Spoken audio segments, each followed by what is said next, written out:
Society में हम एक कदम और आगे बढ़ते हैं।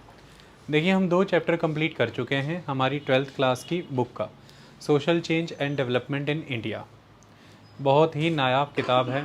सोसाइटी की सभी ऑल 4 बुक्स 11th और 12th क्लास की बहुत उपयोगी रही हैं हमारे दृष्टिकोण को एक वृहद स्तर तक ले जाने के लिए, यानी कि हमारे विजन को, हमारे ओपिनियन, हमारे पर्सपेक्टिव को एक कॉम्प्रिहेंसिव स्केल प्रोवाइड करने के लिए ये सब्जेक्ट बड़ा लाभदायक रहा, बेनिफिशियल।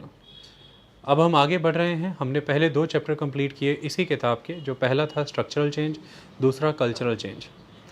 इस स्ट्रक्चरल और कल्चरल चेंज को हमने कॉलोनियल इम्पैक्ट के अंडर स्टडी किया था।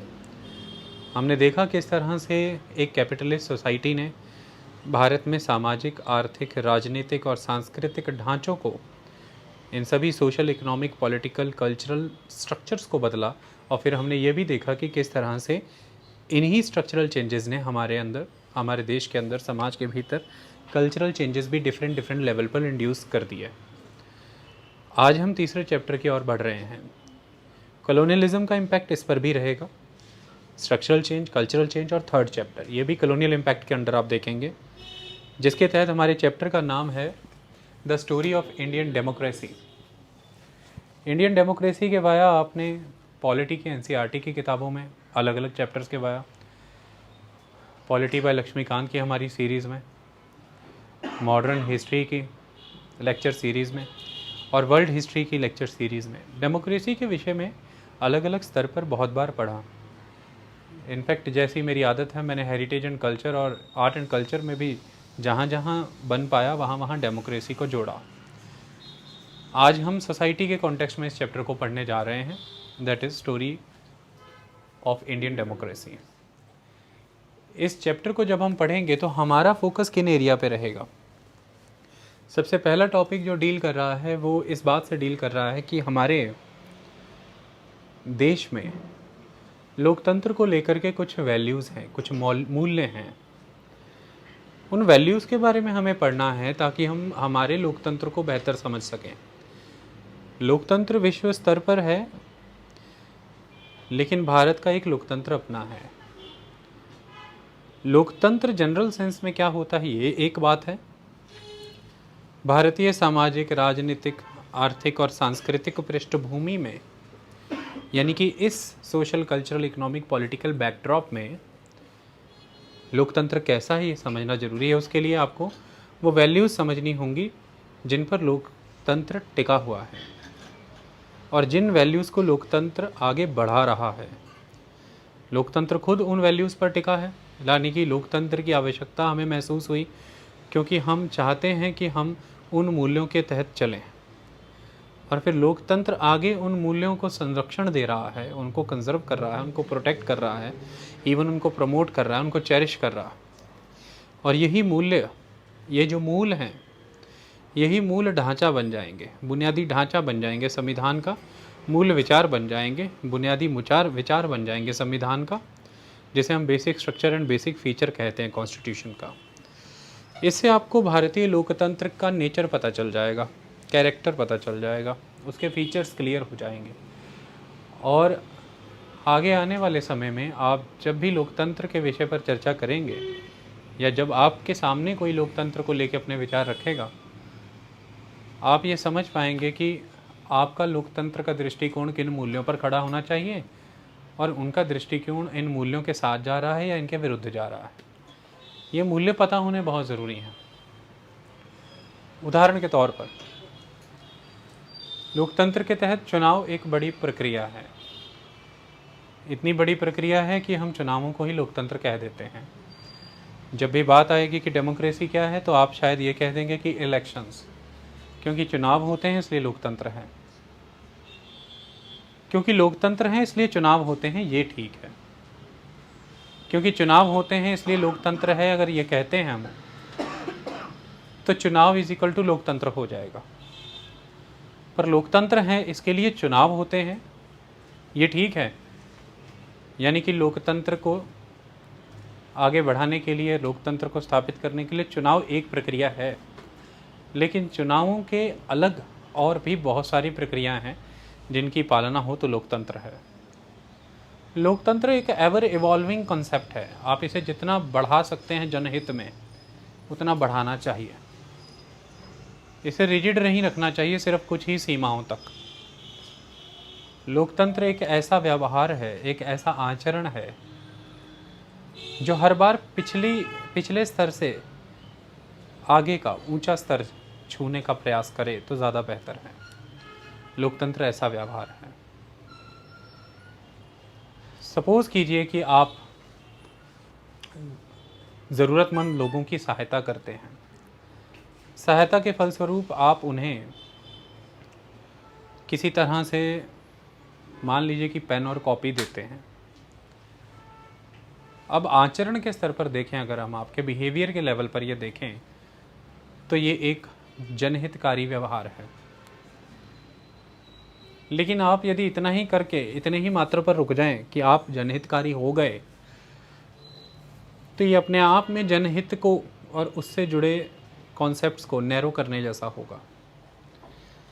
आप यदि इससे आगे बढ़ पाएँ, आप यदि ये इंश्योर कर पाएँ कि वो उन कलम और किताबों का, उन कापियों का उपयोग शिक्षा ही के लिए हो रहा है, आप यदि उनकी शिक्षा के क्षेत्र में भी कुछ कर पाएँ, तो आप पिछली बार से अगली बार एक स्तर आगे बढ़े हैं जनहित के कार्यों में।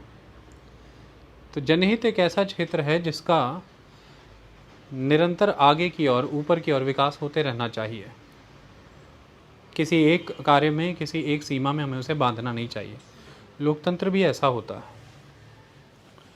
तो हो सकता है कि आपके सामने ये परिस्थिति आए कि देखिए, क्योंकि भारत में या विश्व के किसी भी देश में चुनाव हो रहे हैं और मीडिया कह रहा है, जनता कह रही है कि भारत में लोकतंत्र नहीं है। चुनाव तो हो रहे हैं, निष्पक्ष चुनाव हो रहे हैं। संवैधानिक संस्था जैसे कि इलेक्शन कमीशन, निर्वाचन आयोग, या जिसे आप चुनाव आयोग भी कहते हैं। देखिए, मेरा आपसे निवेदन है कि आप कोशिश किया करें कि आप कम से कम 2 भाषाओं में तो चीज़ों को समझें। कम से कम ये कोशिश किया करें, इससे आप सशक्त होते हैं। आपकी एक क्षेत्रीय भाषा भी होगी, आपकी मातृभाषा जिसे कहते हैं। चीज़ों को उसमें समझने का प्रयास किया करें अपने स्तर पर। अदरवाइज़ 2 भाषाओं को ज़रूर चुनिए चीज़ें समझने के लिए। तो कई बार ऐसा हो जाता है कि मैं एक शब्द का साथ ही इंग्लिश वर्ड भी बोलता हूँ, या इंग्लिश वर्ड का हिंदी मीनिंग वर्ड भी बोल देता हूँ।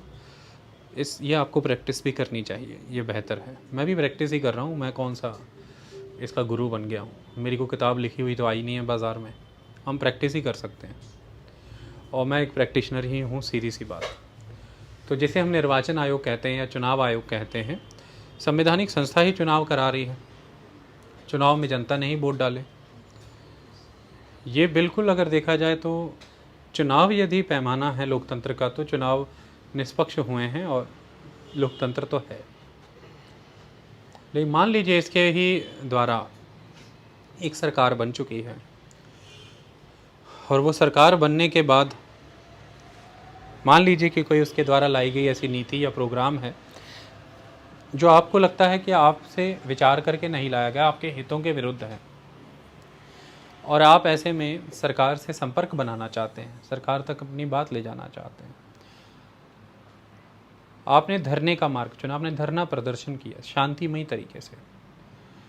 लेकिन सरकार यह कहती है कि जब एक बार चुनाव करा लिया गया है, जनता की राय एक बार ले ली गई है 5 वर्षों में, तो ऐसा बार बार क्यों? आजकल एक अभी थोड़े दिनों में मूवी आएगी, उसका अलग अलग OTT प्लेटफॉर्म्स पे टीज़र चल रहा है। उसमें मेरे ख्याल आयुष्मान खुराना है, नॉर्थ ईस्टर्न स्टेट्स को लेकर के वो मूवी है।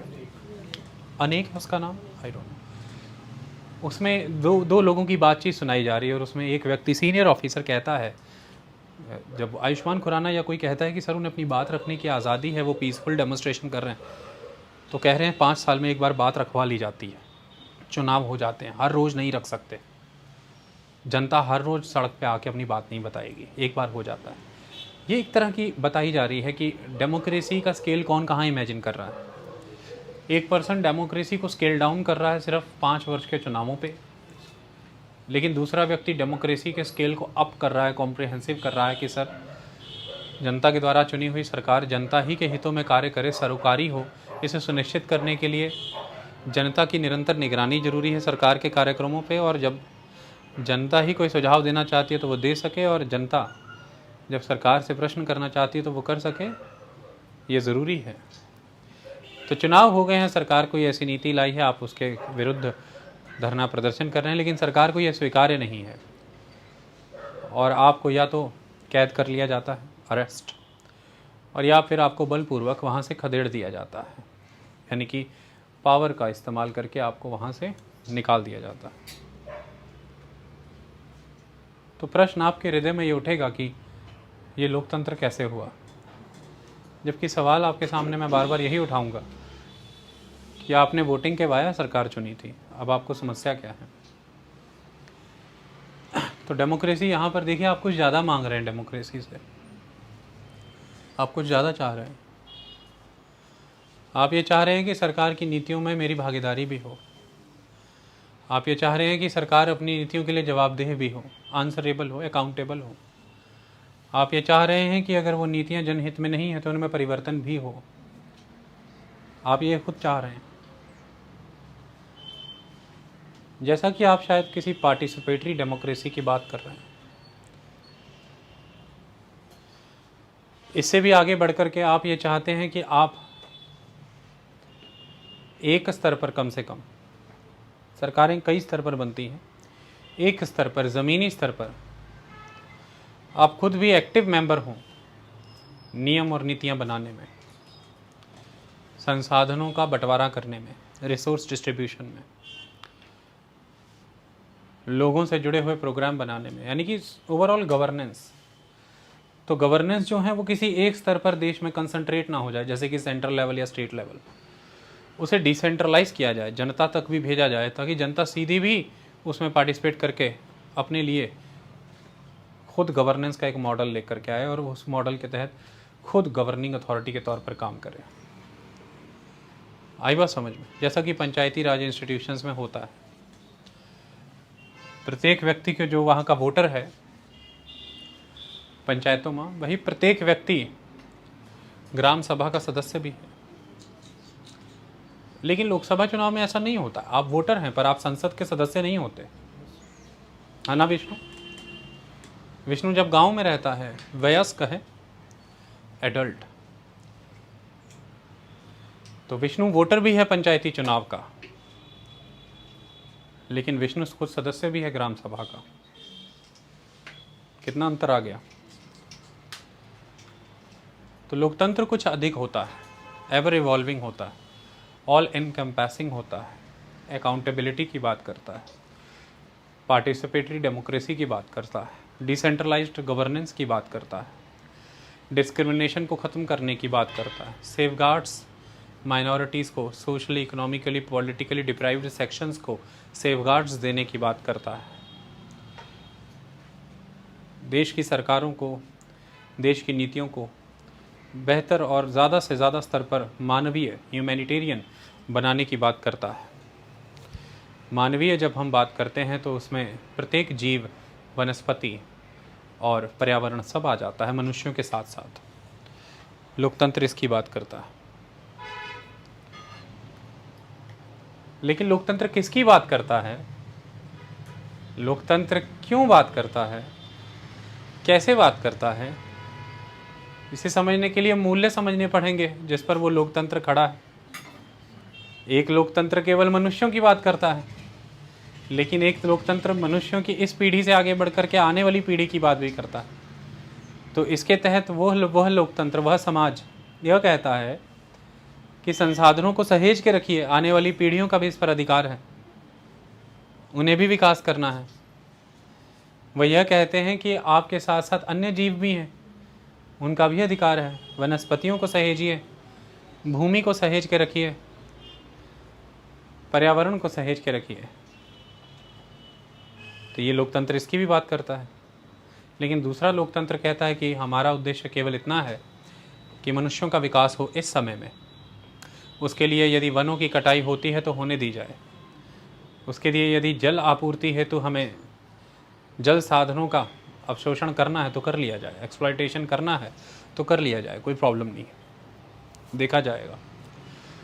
कूड़े को अगर ख़त्म करने के लिए जलाना है तो जला दिया जाए, देखा जाएगा आने वाले समय में कार्बन जमा हो रहा है कि नहीं हो रहा है, वो बात की बात है, अभी देखेंगे। अभी के लिए समाधान निकालिए। एक लोकतंत्र ये भी है। ये दोनों ही लोकतंत्रों में अंतर सिर्फ मूल्यों का था। दोनों ही लोकतंत्र में मूल्यों का अंतर था। मूल्य समझने जरूरी होते हैं। हमारे देश में इन मूल्यों को समझने के लिए आप संविधान के प्रियम्बल को समझ लीजिए, आपको काफ़ी कुछ समझ आ जाएगा।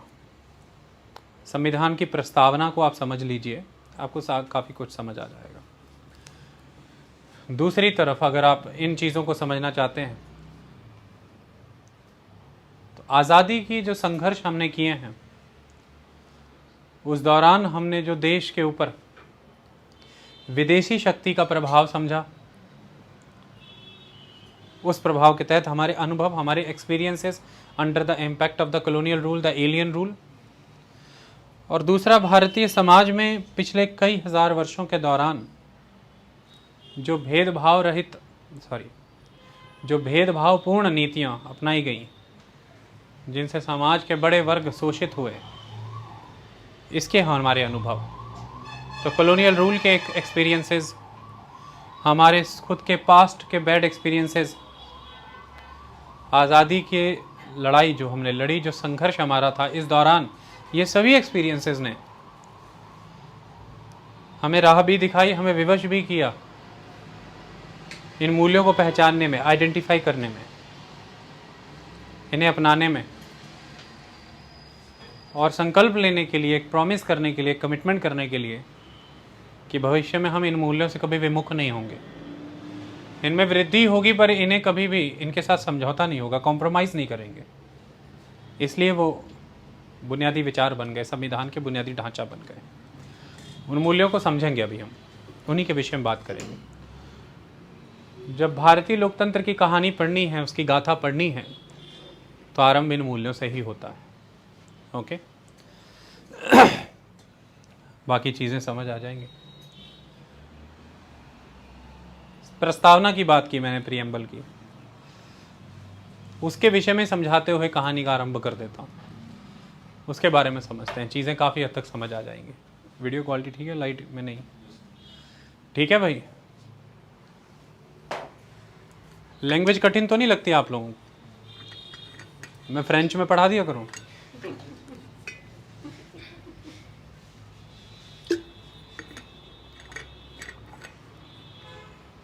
मैं ये चाहता हूँ कि आप भाषा की पराकाष्ठा पे पहुँचे। हम तो टेलीविज़न देख करके और कुछ किताबों को पढ़ के इतनी की सीख पाएँ, हमें सिखाने वाले कोई थे नहीं। लेकिन मैं निरंतर लेक्चर देता हूँ, आपको विवश करता हूँ सीखने के लिए, तो मैं चाहता हूँ आप मुझसे कई लाख गुना आगे चले जाएं। लिखने में, बोलने में, पढ़ने में आप इतने परिपक्व हो जाएं कि जब भी आपको कोई सुने तो मधु से कान भर जाने चाहिए, शहद, मिठास। ओके, इतने मजबूत बनना चाहिए। प्रस्तावना, प्रियम्बल। किसी से पूछा मैंने कि प्रियम्बल क्या है? मेरा एक लॉ स्टूडेंट था, तो वो बताते हैं कि सर किताब में पढ़ा था कि इंट्रोडक्शन है कॉन्स्टिट्यूशन की, सॉरी इंट्रोडक्शन है, इंडेक्स है। तो यदि हम इसे इस तरह से देख लें कि इंडेक्स है, ये इंट्रोडक्शन है, तो प्रियम्बल शब्द का प्रयोग क्यों किया गया? फिर इंडेक्स कह देते, इंट्रोडक्शन कह देते। उदाहरण स्वरूप किताब दीजिए, मैं आपको समझाता हूँ। हमारी क्लास बड़ी नायाब है, ढूंढने पे हो सकता है किताब भी ना मिले, लेकिन पढ़ हम बड़ी बड़ी चीज़ें रहे होते हैं। मुझे स्वीकार करने में कोई कोताही नहीं है, ऐसा हो जाता है कई बारी ऐसा होता है कि एक अच्छा गायक बिना साजो सामान के ही घूम रहा होता है, क्योंकि उसकी आवाज़ ही उसका सही गहना है और वो उसके पास सदैव है। आवश्यकता पड़ने पर वो अच्छा गीत गा लेगा, ऐसा मुझे लगता है। देखिए, ये किताब का चैप्टर है, ठीक है? इस किताब के चैप्टर को अगर आप खोलते हैं, ये लीजिए हमने खोल लिया। खोलने पर हो सकता है शुरुआत का एक पैराग्राफ या पेज इंट्रोडक्शन पे हो जाए, एक चैप्टर स्पेसिफिक इंट्रोडक्शन होती है, और उसके अलावा जब आप इसको खोलते हैं बुक को तो इसमें आपको इंडेक्स मिलता है। अगर मैं थोड़ी देर के लिए इस इंडेक्स को अलग कर दूं और इस इंट्रोडक्शन को अलग कर दूं, तो आप इस चैप्टर को पढ़िए तो भी चैप्टर के अलग अलग हेडिंग्स, अलग अलग पैराग्राफ्स आपको अपने अंदर दिए हुए कंटेंट के विषय में समझा देंगे, आप समझ जाएंगे, समस्या नहीं आएगी। लेकिन जो प्रियम्बल है वो भूमिका अलग निभाता है, प्रस्तावना है वो। क्या है वो? ध्यान से समझिए। देखिए, संविधान बनाने से पहले ये तय करना जरूरी है कि हमारे संविधान बनाने का उद्देश्य क्या है, एम क्या है, हमारा एम क्या है। हम संविधान बनाने जा रहे हैं किस एम के साथ। जब हमारा एम निर्धारित होता है कि हम एक ऐसा भारत बनाना चाहते हैं, एक लोकतांत्रिक भारत बनाना चाहते हैं,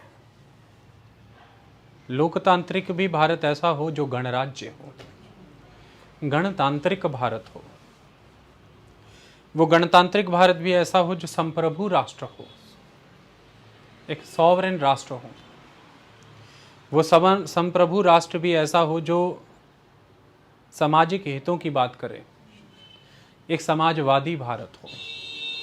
एक ऐसा भारत बनाना चाहते हैं। तो ये हमारे कुछ एम हैं, ये हमारा एम है कि भाई हम एक ऐसा भारत बनाना चाहते हैं। अब जब हमारा लक्ष्य ये है, हमारा एम ये है, तो उसके लिए हम कुछ ऑब्जेक्टिव्स निर्धारित करेंगे, उद्देश्य। जब हमारा एम वो है तो हम कुछ उद्देश्य निर्धारित करेंगे कि हम इन उद्देश्यों के तहत काम करेंगे। तो उद्देश्य निर्धारित करने जरूरी है।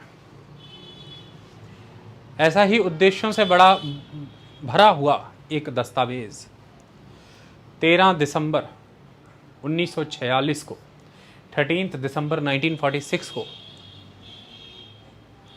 पंडित जवाहरलाल नेहरू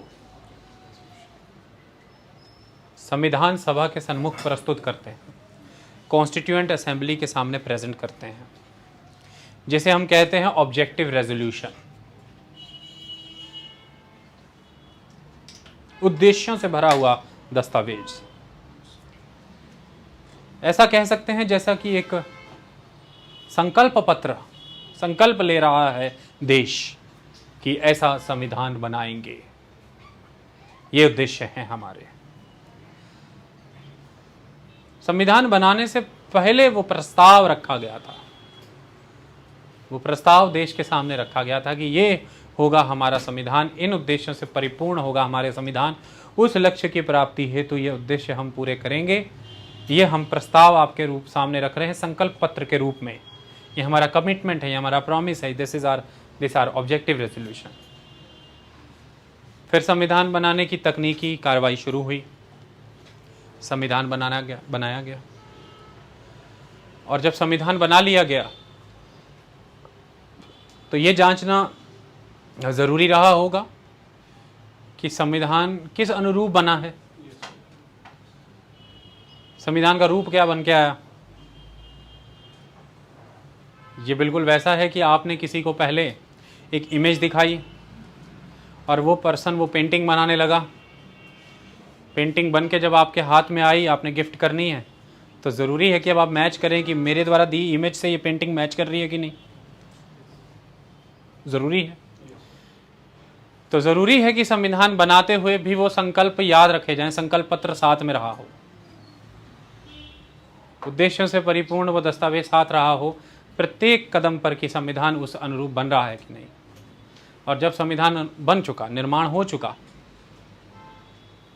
तब उसके कंप्लायंस देखा गया, उसको देखा गया, जांचा गया कि ये उस पत्र के अनुरूप बना है कि नहीं, देश की इच्छाओं के अनुरूप बना है कि नहीं, जैसा संकल्प लिया था, जैसा प्रस्ताव रखा था उसके अनुरूप बना है कि नहीं, यानी कि उसके अकॉर्डिंग बना है कि नहीं। जब देखा गया तो देखा गया कि बिल्कुल बना है, बिल्कुल वैसा बना है। तो फिर कहा गया कि अब सारा संविधान बन चुका है, अब अगर ये उसी के मुताबिक बना है तो अब आप उस प्रस्ताव को इसके प्रथम अंग के रूप में जोड़ दें संविधान के साथ। तो प्रियम्बल को जोड़ दिया गया कॉन्स्टिट्यूशन के। कंप्लीट कॉन्स्टिट्यूशन बनने के बाद फिर प्रियम्बल जोड़ा गया है। पहले जुड़ा, सबसे पहले आगे जुड़ा है, लेकिन जोड़ा सबसे अंत में गया है।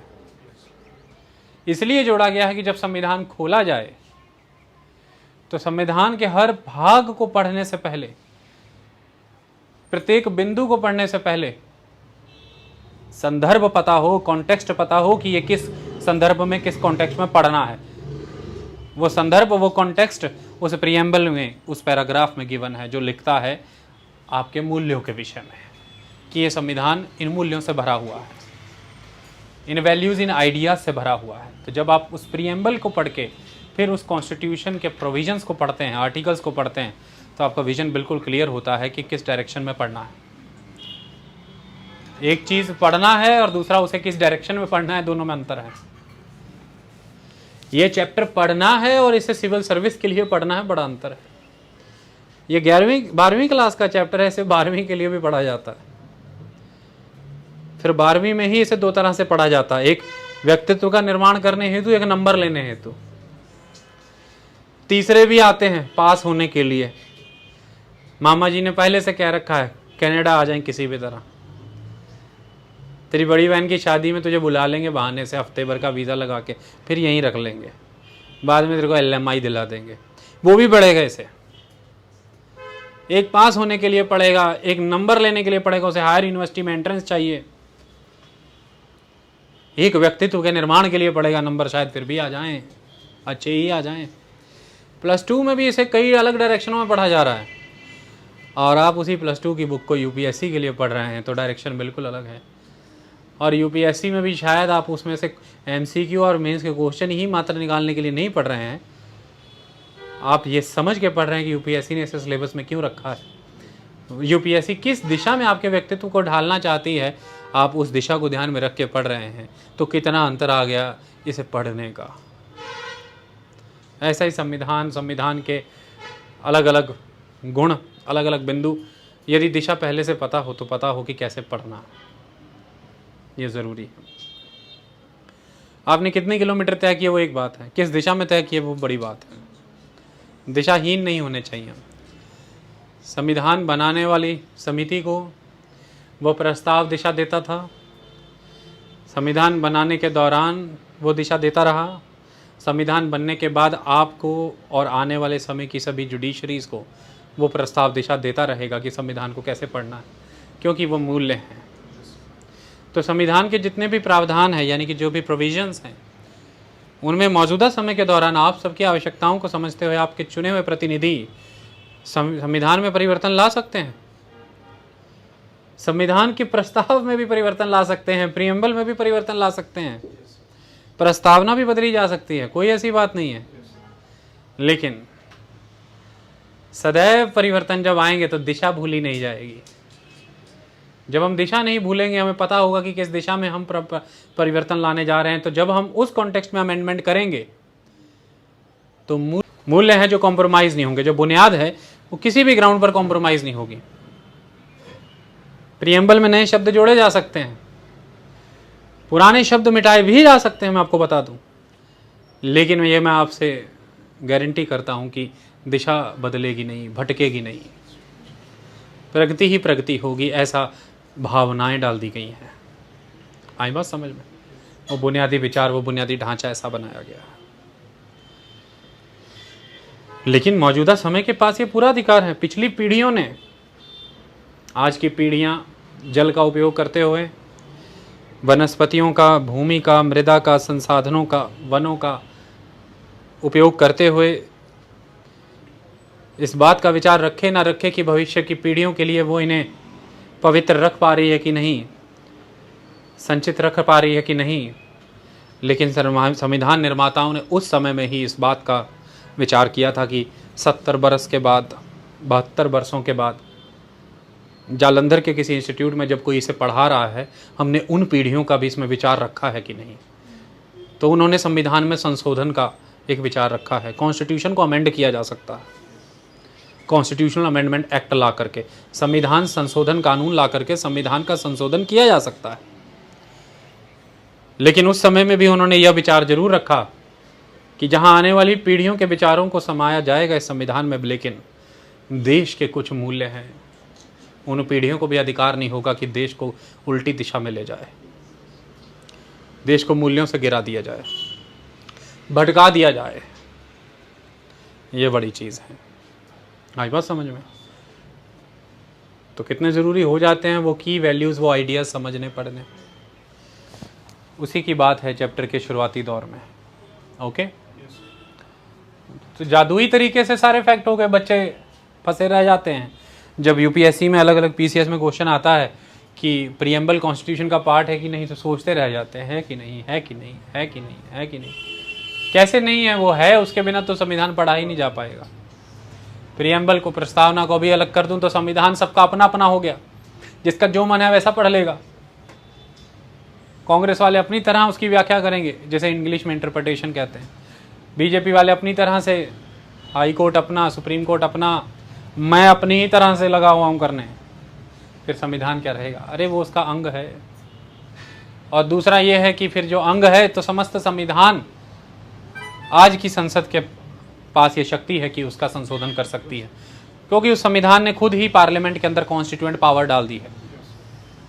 कॉन्स्टिट्यूएंट असेंबली संविधान बनाने के बाद भंग हो गई और देश में एक नई संस्था का जन्म हुआ, संसद। तो उसी संविधान ने, उसी कॉन्स्टिट्यूशन ने उस संसद के अंदर कॉन्स्टिट्यूएंट पावर डाल दी गई। तो इसलिए उसके तहत आज संविधान को बदला जा सकता है, परिवर्तित कर सकते हैं, लेकिन फिर मूल्यों के विपरीत नहीं, मूल्यों के अनुरूप। तो सारा संविधान अमेंडेबल है और प्रस्तावना उसका हिस्सा है। ये बड़ी चीज़ है। प्रस्तावना में ये मूल्य कहाँ से आए समझने के लिए कांग्रेस का 1931 का कराची का सेशन समझना जरूरी होता है, जिसके दौरान कराची रेजोल्यूशन लिया गया। उसके भी पहले मोतीलाल नेहरू की अध्यक्षता में 8 सदस्य और जोड़ लिए जाए तो एक कमेटी बनती है, जिसे नेहरू कमेटी कहा जाता है। 1928 में उसके द्वारा दिए गए प्रावधान को समझना जरूरी है। और उसके भी पहले ये समझना जरूरी है कि इन एक कमेटी और एक इस रेजोल्यूशन में ये विचार कहाँ से आए, ये समझना जरूरी है, जिस पर शुरुआत ये चैप्टर करता है। तो आरंभ में हमने लिखा है the story of Indian democracy में सबसे पहले वो जो एक बुनियादी परिभाषा है वो मैंने लिखी है यहाँ पर। Democracy is a government of the people, by the people और for the people.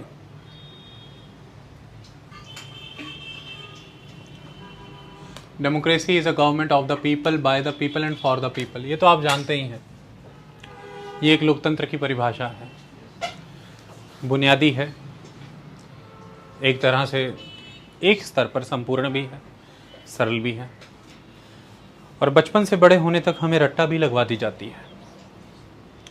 Of the people, by the people, for the people. People को समझना होगा, ऑफ, बाय, फॉर को समझना होगा, डेमोक्रेसी को समझना होगा। जब लोकतंत्र ऑफ, बाय, फॉर और पीपल समझे बिना हम इसे रट्टा मारते हैं तो ये बिल्कुल ऐसा है कि भोजन और धन की आवश्यकता के लिए हम अपने माता पिता को माता पिता कहते हैं, अन्यथा हम उन्हें जानते ही नहीं। ये बिल्कुल वैसा ही है।